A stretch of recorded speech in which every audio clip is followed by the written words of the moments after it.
listening to the Millennial's Choice Show, Canada's most trusted podcast on all things real estate, finance, and entrepreneurship. Here's your host, Matthew Ablakan. What's going on, everybody? Matthew Ablakan here, and I got a really special episode for you guys today. I am graced with the presence of the famous actor, Jason Diaz. Wow, that's an intro right there. What's going on, man? What's going on, brother? Oh, not too much. Happy to be out again. Yeah, we're happy to have you. So thanks for spending the time with us today with giving our listeners some awesome content. And I mean, you're a TV actor, you're up and coming, you've had some major roles already. And let's get into all of that. Let's get into it from an entrepreneurship side of things.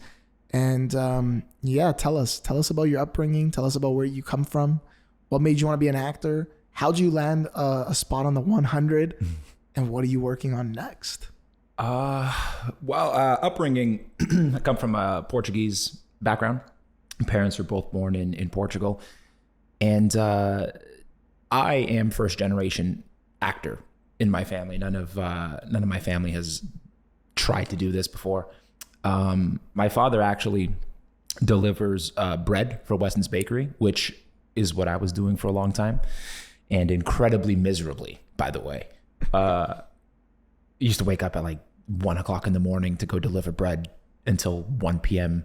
and just not having it. Anytime I have to wake up and it's dark outside, I'm not pleased. Yeah. But so I mean, when I was young, I wanted to act. Like I remember for whatever reason, my childhood movies that I grew up on were the Stallone movies, the Schwarzenegger movies.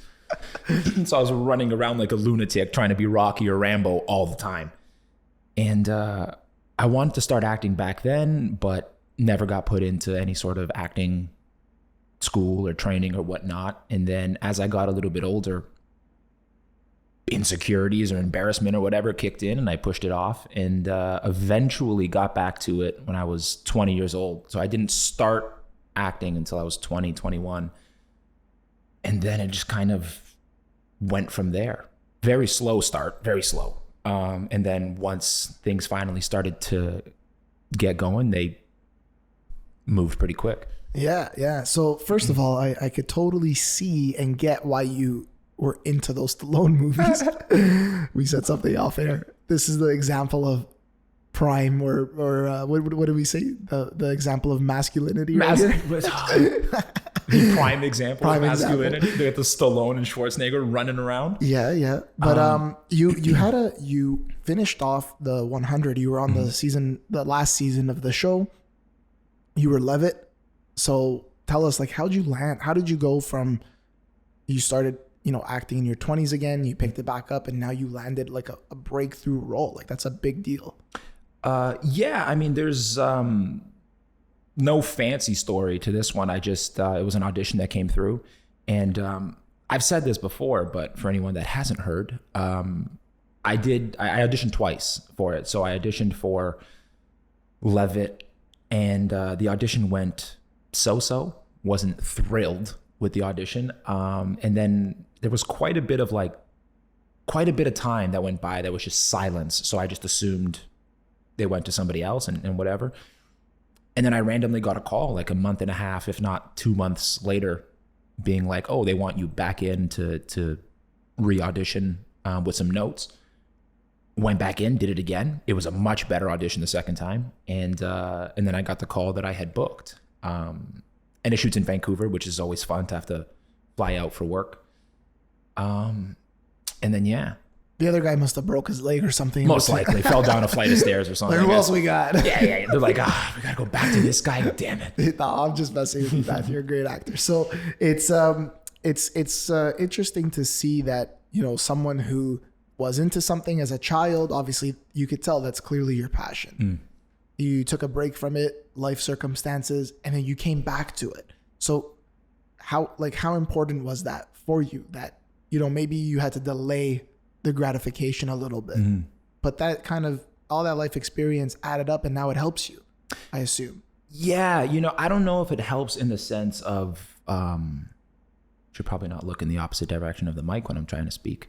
I don't know if it helps in the sense of adding to any sort of development, but it certainly helps for me having the real world life experience, working jobs that I didn't like. Because I think it helps put shit into perspective. Like when you finally start doing something you like, especially in an industry like this where there's so much complacency at times, you know, where like on-set problems are not real world problems most of the time. You know, you get those, oh, I work so many hours or this and that. And it's like, yeah, but you're like in your trailer for 50% of that, right? So like, what are we talking about?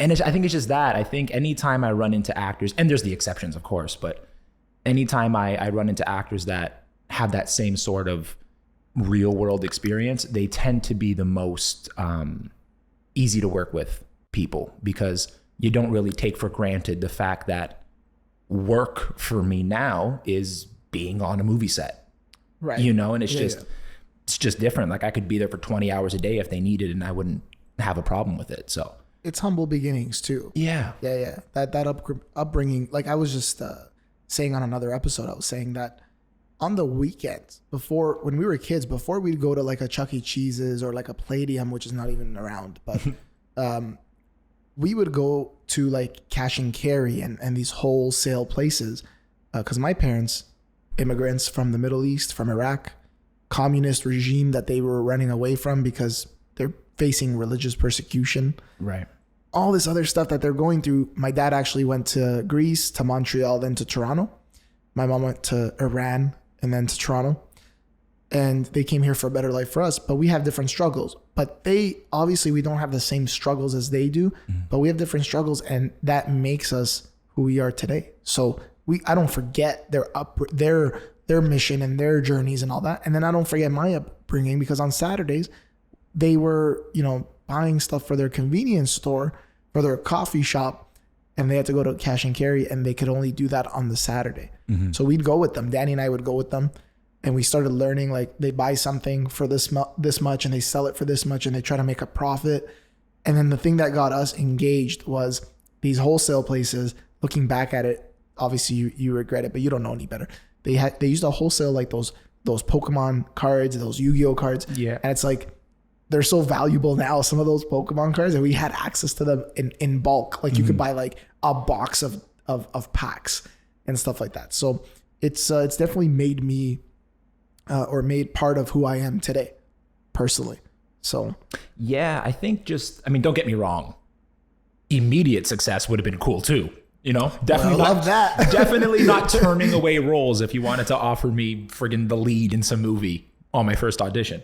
But how about a villain for Spider-Man? Yo, that'd be so dope. But like the new Spider-Man has like 13 of them, so there's good. Like if it was up to me, and I know I cut you off, but the Spider-Man Far From Home, they could have went with you over Jake Gyllenhaal. I mean, you know what? Jake does his best. He tries, but let the kid have one.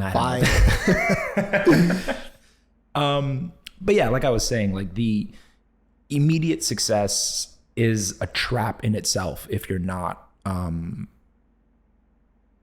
smart enough to objectively look at your situation. You know what I mean? Like it's very easy to get complacent and lazy and whatever if it all comes right away. So and I have a habit historically of falling into those like, oh, this comes easy, well I can chill a little bit then. So acting was not that case for me. So the work ethic has maintained throughout, because I did have to work and struggle to get to where I'm at. So, and you could see it. So that's a really, really amazing thing to hear. And picking up on that work ethic, what do you say to that actor or that person that wants to be an actor and they're, 14, 15, 16, or even speak to the 20-year-old that is now picking it up again? Mm-hmm. What do you say to them? You just gotta put in the work. You know what I mean? You have to learn how to break down text. You have to learn how to, depending on where you're acting, whether it's theater or on camera. But I've never done theater, so I'll stick to what I know, which is on camera.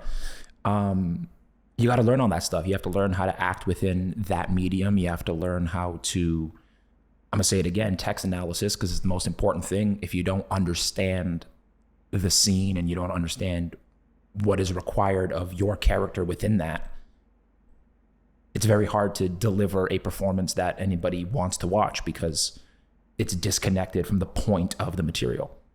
And I think that is the part that a lot of actors neglect, because it feels like you're doing homework.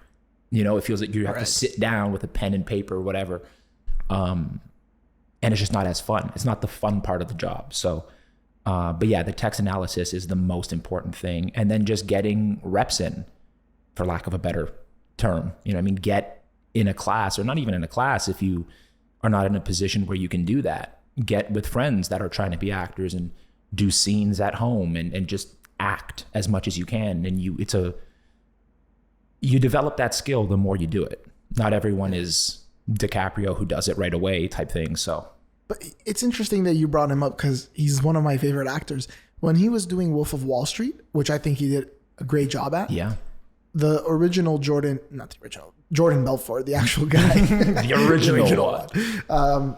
He did an interview and he was talking about like how many hours and like Leonardo DiCaprio, how committed he was to the craft and really trying to understand who Jordan Belfort was and how he really, really conducted himself in real life and tried to emulate that in the movie. So like even someone like that probably makes it look really easy, but I'm sure there's hours and hours of preparation.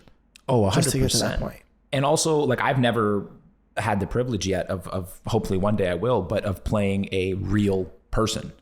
And the responsibilities that come with that, where it's like, whether the person's alive still or not, it's living up to the expectation that the family has, or the memory that the family has of a certain person, or if they are still alive, they're going to watch this movie about themselves. And it's like, you have to try your best to get some sort of accuracy with that. Otherwise, what's the point? Yeah. And also it's just almost a disrespect, I guess. Like if, you're just like, whatever, man, your story's not that important. I'm just going to show up and see how it goes. Yeah. It's, you could tell good movies from bad ones, and it's usually the acting. Like there's, I'm sure there's like storylines that are really bad and they're to blame sometimes, but there's times where there's really good storylines and they just didn't execute properly on the rest of the film. Yeah. I mean, the tricky thing with film and television is there's so many variables to the final product, right? Like for example, from the acting side, I can go in and do my job, and then it's left in the hands of the director and the editing team to determine what the final product looks like, right? Because there's a lot of cases where like spoiler alert, not every show is made with one take. There's multiple takes of every scene. And so like there are, sometimes they'll cut different takes together, and it's like, for example, if we're doing a scene, you do a certain thing in a certain take that they choose to use, but then they choose to use a reaction of mine that doesn't match your actions. You know what I mean? So it kind of looks like the actor on this side is ignoring a certain thing. So editing plays a huge part in film and television. True. Which is why actors love to do theater, because it's not tampered with. You know what I mean? You are fully in control of the performance. Live. The audience is there. They see your performance. If it sucks, and it's your fault. But it's on you, right? And I think a lot of people like that, as opposed to, there are times where you can do a great performance, but it's ruined in editing. And so it doesn't, you know what I mean? People are like, oh, he's not really that good. And you're like, well, I mean, so. Makes sense. I never thought of it from that perspective. So obviously your fans can watch you on Charmed, can watch you on the 100. What else you working on? Actually, funny enough, you did not know this before I came in here, but today, I will be, which is Wednesday. We're going to give an exact date here. It's Wednesday, June 23rd. There you go. Wednesday, June 23rd. I'll be on tonight's episode of The Bold Type. Okay. It is a show about 3 women who work at a glamour magazine. It's a phenomenal show, and the cast is great. But I'll be on tonight's episode. At least, maybe I'll appear again. Who knows? I don't think that's been announced, so I can't announce it. That's an exclusive. But yeah, so I went out and I filmed an episode or a couple episodes of The Bold Type, and then also just got back from working in Newfoundland, which was interesting. I've never been out to Newfoundland, and I mean, I was locked in quarantine the whole time because 'tis the world we live in right now. But it's a beautiful place as well. So yeah. What were you shooting in Newfoundland? I was shooting an episode of Hudson and Rex. Have you heard of this one? It's the cop show with the dog partner. Sounded familiar when you said the name, and I figured there was a dog in there. But no, I have never watched it. Yeah, that was another interesting challenge working with the dog on set, because we'd be in the middle of our scenes and you'd be doing it with the other actors, and all of a sudden the dog trainer is off on the side yelling like cues for the dog. It's very interesting to try and keep your focus when you have someone off camera yelling. How does that work? They cut out their audio, or like so they don't appear in the rest of it? Yeah, they can just scrub it in. I don't do editing, so I'm not sure, but yeah, they just scrub it in post. That's interesting. Yeah, and then the dog is just sitting there like. If you can pick like the perfect role right now, what would it be? I feel like I'm boring. My answer is always the same. I would love to do one of these comic book films, specifically Batman. If they ever want to introduce a Batman Beyond, that'd be dope. I remember Batman Beyond. Batman Beyond was dope. But yeah, any of these comic book films, really. Netflix is doing some really cool stuff with The Boys, especially. The Boys is an awesome show. Which shoots here in Toronto, so you know. You never know. There you go. Let's get you on one of those. If they're listening. Send some emails. Christian Bale, funny enough, is in the new Thor movie.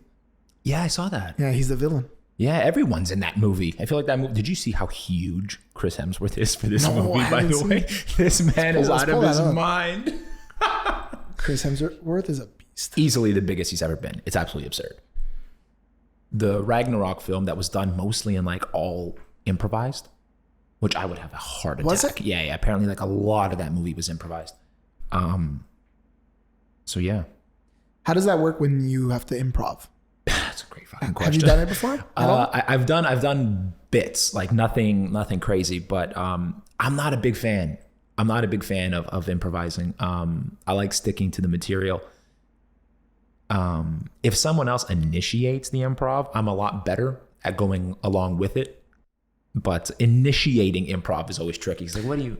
Yeah, well, this is improv right now. It is. This is improv. But there's a hilarious. I don't know if you've ever seen the movie Heat with Al Pacino and De Niro.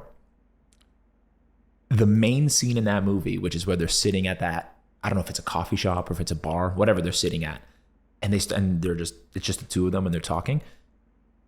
A huge chunk of that is improvised. Like Pacino goes into this long, elaborate dream that he's having. He's like, I've been having this recurring dream. All improvised. And then it pans over to De Niro and he's like, I too had a dream. And then he just goes off about a dream. And I was like, what the hell is going on? I remember that scene where Pacino's threatening him that like, hey, like we're going to catch you. Mm-hmm. Yeah. That's exactly the scene. And he starts talking about this dream. And then De Niro starts talking about a dream. And then you just got to imagine at some point behind the camera, the writer's just like, walking off set. He's like, all right. You don't need me anymore. Yeah, why did I even write the script? It's fine. Man, when we're talking about branding, so like all entrepreneurs have a brand. You're Jason Diaz. That is the brand. You are your brand. Right. How do you mold that? How do you shape it? That's a very good question. And I think that is something that a lot of actors neglect. And it's a good question, but it's more than just your physical brand. Like for me, I have always, I hate talking about myself so much, but I have always been in good shape. And once I started acting, that's now become a part of the brand, right? You know that I look a certain way, and there are some roles that that's great for. There's some roles that that doesn't work for, right? But you need to know what your brand is, right? Are you the in shape, good looking love interest? Are you the dad bod love interest? Are you the not in shape, but you're the, like, you know what I mean? Like, you need to know what your brand is, and the physicality of it isn't everything. It's also your style. Are you comedic? Are you more dramatic? Are you whatever? But you need to know what your brand is, because you need to stay on top of your brand. You know, you can't, like, for example, if I am supposed to be fit and in shape and someone hires me and I show up completely out of shape, it's no bueno. Right. You know, unless that is the purpose of that thing. But yeah, it's just knowing. And then also it's a matter of picking and choosing things for your career. Because a lot of actors, especially in the early days, get stuck in this I'll take whatever I can get kind of thing. And you have to for a certain amount of time. But it's one of those things where it's like, if you don't take yourself seriously, no one else is going to take you seriously. Yep. And at a certain point, you have to I mean, you don't have to do shit. I chose to stop going out for smaller roles because I think at this point right now, I view myself in a certain category of role where it's like, I'm going to go out for those, and I'm not going to book all of them, and that's fine. But I'm also not going to do anything smaller, only because when people are looking at your resume, there's a clear trajectory, right? It's like you start with the smaller roles and you go up and up and up and up. If they look at your resume and it's smaller roles, bigger roles, back to smaller roles, it's kind of all over the place. Right. And it just looks, in my opinion, less professional. You know what I mean? Yeah. It's like finding your niche, but at the same time, you're growing as an actor. You're getting better at it. You're booking bigger roles. Like, for you to do something else that would be seen as like a rookie actor would be doing, it brings down your brand. Like, in that kind of light. Yeah. The example for, like, just a quick example for us is, like, I started off helping everybody in real estate, including people that need to rent. There's nothing wrong with that. Like, we're renting where we live now. But now when a person that comes to us that needs to find a place to rent comes to us, we refer them to a different agent somewhere else, because we just don't have the capacity to help them out now, because we're focused on other things that would be seen as progressive things. Right. But there's nothing wrong with that thing. 100%. But we just cannot be doing that thing right now. Right. And it's not like it's a spoken thing. You know what I'm saying? But I think that there is something to the fact that it's like, if you're auditioning for a lead, if I'm a studio, it's like, I don't want my lead to be in next week's episode of this random show to deliver 2 quick lines. You know what I mean? It's like, ooh, that's the lead of my show, but it's just a little character on the side. Right. You know what I mean? It's the same thing with commercials, but commercials are a little different in the sense of, once you get to a certain level, now you're at like, you're like your partners, or you do deals with certain companies. And so you do the commercial as like you're branded, sense, or you're a spokesman or whatever. Yeah. You partner with them. Yeah. But before that, you're just doing commercials. And that's another thing where a lot of studios don't like, where it's like, I don't want my lead or this big character in my show being in this random commercial. Like, it just looks less legitimate. It looks less professional from their standpoint. The example for us is like, we're selling a $10 million home, and then yet maybe we're helping a tenant find a place to rent for $1,000. Mm-hmm. It's like, what is your focus? Right. Like, what are you good at? Right. Yeah. It's a spread out thing, as opposed to a very narrowed down. Yeah. This is what I do. These kind of roles or above, but not below. And it's not about good or bad. It's just about, again, your niche, right? 100%. It's just where you are. There's nothing wrong with the roles that are 2 lines per episode. You have to start somewhere, and you have to build your resume. Like I said, for the most part, people do not just offer you leading roles right out the gate. You have to build up. Exactly. So there's absolutely nothing wrong with those roles, but after a certain point, it's just that it becomes about strategically or subliminally putting out a message that this is the level that I'm at, and these are the roles that I do. So, and people see it. Even if, let's say for myself, I don't see it for myself even though I'm aware of the progress and stuff, but people will see you in a certain light. Right. And that's what you want. And you're hoping that you're doing the right things to get you in that light, in that spotlight that you want to be in. 100%. Major role, breakout roles, whatever, right? Yeah, and especially in this industry, there's a lot of nonsense that goes into the final decision of who gets a job. You know, there's a lot of things that you can control, there's a lot of things that you cannot control that go into whether or not you get a job. The only thing you can control is your skill level, how good you are at what you're doing, and also your direction and your focus. The other things you're wasting your time focusing on that stuff because you can't control it. You can't control whether or not production thinks your resume is good enough, or whether they think your look is right for the role, or any of these other things. Right. So yeah, that's the thing it comes down to, is just helping those people try and make the decision to hire you.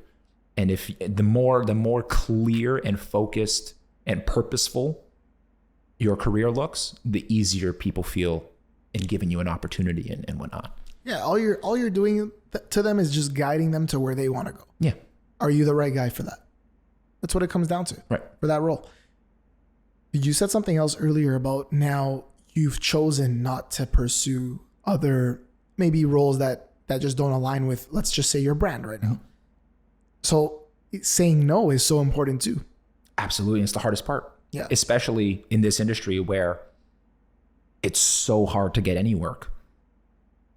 It's a weird transition from where you'll take anything at the beginning, and then you get to a point where you're like, oh, should I start saying no to some stuff? It's like, this isn't the norm. Like, so having the courage, I guess, to say no to certain projects when you have no guarantee that another job is coming, is part of it as well. And that's kind of the game, right? It's like, yes, this is the level that that I'm at right now.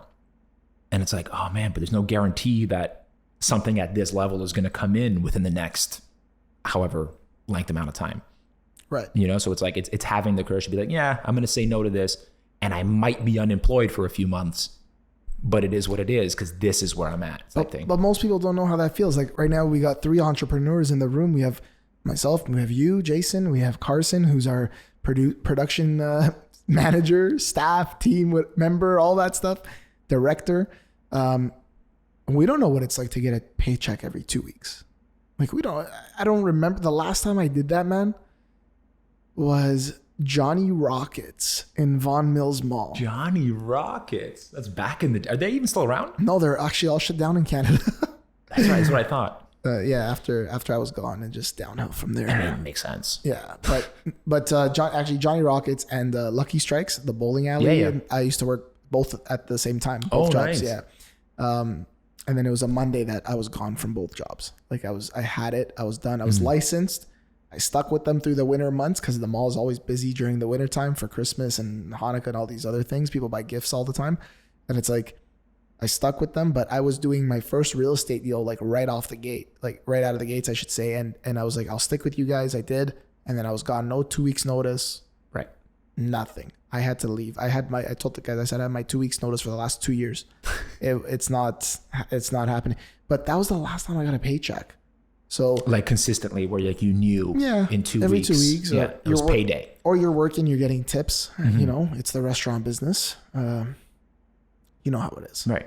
So it's a struggle, but it teaches you those valuable principles. And now you get to a point where if you're doing it the right way, we've been at this now for 9 years.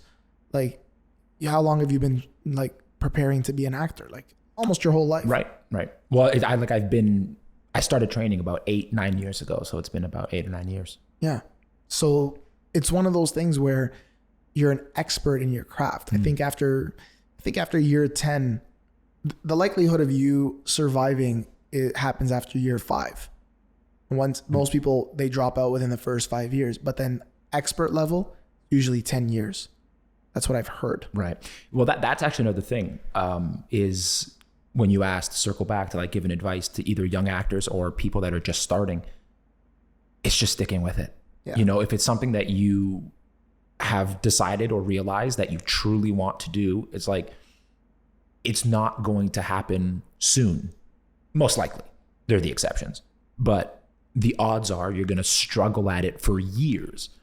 And like, I've had people, especially at the gym, like I'll be at the gym and people will randomly recognize me and they'll come up and ask for advice. Like, oh, I want to start acting. Like, how do you, and I always giggle at the question of like, oh, how long does it take? And I'm like, bro, if you're coming out the gate asking how long it takes, it's not for you. It's not for you. You know what I mean? If you're looking for like it'll take like a couple months or like a year or two, it's not for you, because it's most likely going to be years and years of nothing.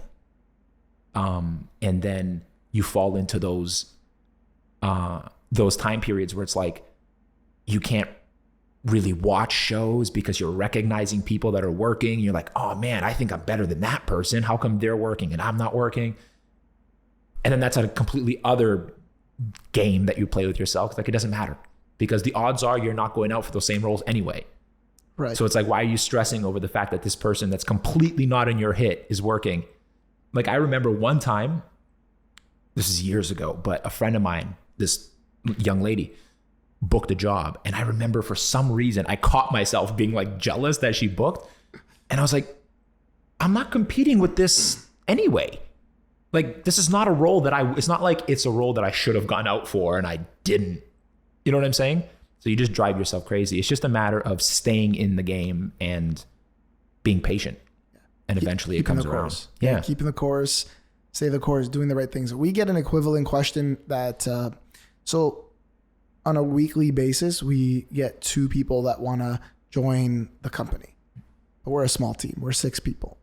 And the most common question that comes up at the beginning is, so what are my commission splits like with you? Of course, naturally. Right. And I'm like, it's an important question to like ask. Mm-hmm. Like, if someone came to you and approached it in the sense and said, hey, like, so just curious, like, how long have you been at it? When did you finally find your rhythm? Mm-hmm. You'd be open to answering that. You'd say it took 9 years, it took whatever. Right. And I'd say the same thing if someone's asking me about, hey, so how does the split structure work? And how soon can I get to the top? You'd be like, this is a motivated person. They're asking a different type of the same question. Right, it's the same question, just worded. Yeah. Because it's the mindset, right? It comes down to that. And when I get that question, I'm just like, my answer to them is, this place is not the place for you. Because we're not competitive with splits. If you want to join a company that gives you the most split, there are companies out there that are not real estate companies, that are not finance companies. They will give you 100% of your split. And their business model works on something totally different than the actual day-to-day transactions and helping clients. Go join them. Mm-hmm. That's more in line with you. But a lot of people, like in our industry, we were talking on another episode with the president of Treb, we got 62,000 realtors as a part of our board. It's the largest board in the world. And it's like the stats came out, it's like 5% of all of them, like 3,000 of them make majority of the business happen. Right. Proud to say I'm holding up that stat. But it's the same thing with actors, same thing with any industry, right? Yeah, I agree. And it's a weird, especially in this one where it's like you can put in so much work for so long and hear nothing. You know what I mean? It's an industry where it really requires you to be self-motivated. If you have people that are in your life that encourage you and support you and whatever, then that's great. I didn't. You know what I mean? So I had to motivate myself, and I had to constantly try and convince myself that, yeah, it's not happening right now, but it will happen eventually if I just stay the course and keep doing what I'm doing. Which is the hardest part, is to keep putting in that amount of work with no with no payback. Right. You know? It's delayed. Yeah, it's the blind faith in yourself, almost like you almost have to be delusional in a sense to be like, no, I understand nothing is happening right now, but it will. We'll see. You know? It's kind of scary. Yeah, and then the funniest part is once it does start happening, it's first of all very scary, but once it does start happening, and once you do start whatever field you're in working, it's amazing how those people that didn't support all of a sudden are your biggest cheerleaders. all of a sudden it's, oh, when's the episode coming out? When's that coming out? It's like, oh, very interesting how a couple of years ago I was the idiot who was trying to be an actor, and now it's, wow, that's so exciting. You know, I'm not that guy because I met you after you've already had some important roles. Well, that's why we're friends, right? Because if I was still a loser, you wouldn't have talked to me. No, but we do, you know, obviously Sarah and I, we do cheer for you guys. We want the best for you guys. You are friends of ours. What do you want to leave our listeners with? Oh, that's a tough question. Go out on Twitter and petition for Jason Diaz as Batman Beyond. That's what I want to leave everyone with. No, man, listen, honestly, for whoever's listening and for whoever cares about my opinion, if there's something you're passionate about and you want to pursue it and you think you can, go for it. Because here's the beautiful thing about support or a lack of support. Neither one of them fucking matter. You know what I'm saying? It doesn't matter if everyone believes in you or if nobody believes in you. No one's going to do the shit for you. Either way. Yeah, you know what I'm saying? So whether or not people support you, it's irrelevant as long as you think you can do it and you pursue it. And yeah, it's just about finding ways to self-motivate. And if you have to go down the route of those like inspirational videos, do it until you grow out of it, or then you come back to it, whatever. It's just finding ways to make sure that you can keep your self-belief, I guess, and then keep working out whatever it is you want to do. Good stuff. You know? Good stuff. Put that on a t-shirt, bro. Get it tattooed. There you go. Well, we're going to put all of your information, all of your social media and all that on the podcast in the description so people can connect with you. And we thank you for your time, for coming out here and joining us. Awesome. I'll bill you in a minute. No problem. No problem. Jason Diaz, thanks again. Awesome, man. Thank you. I love the new place, by the way. This is awesome. We appreciate it. And for all of our listeners, we hope you enjoyed this episode. Share it with a friend, like, comment, subscribe. We're always, thinking of different ways to create content, amazing content for you guys. So we appreciate your support. And until next time, we're out. Boom.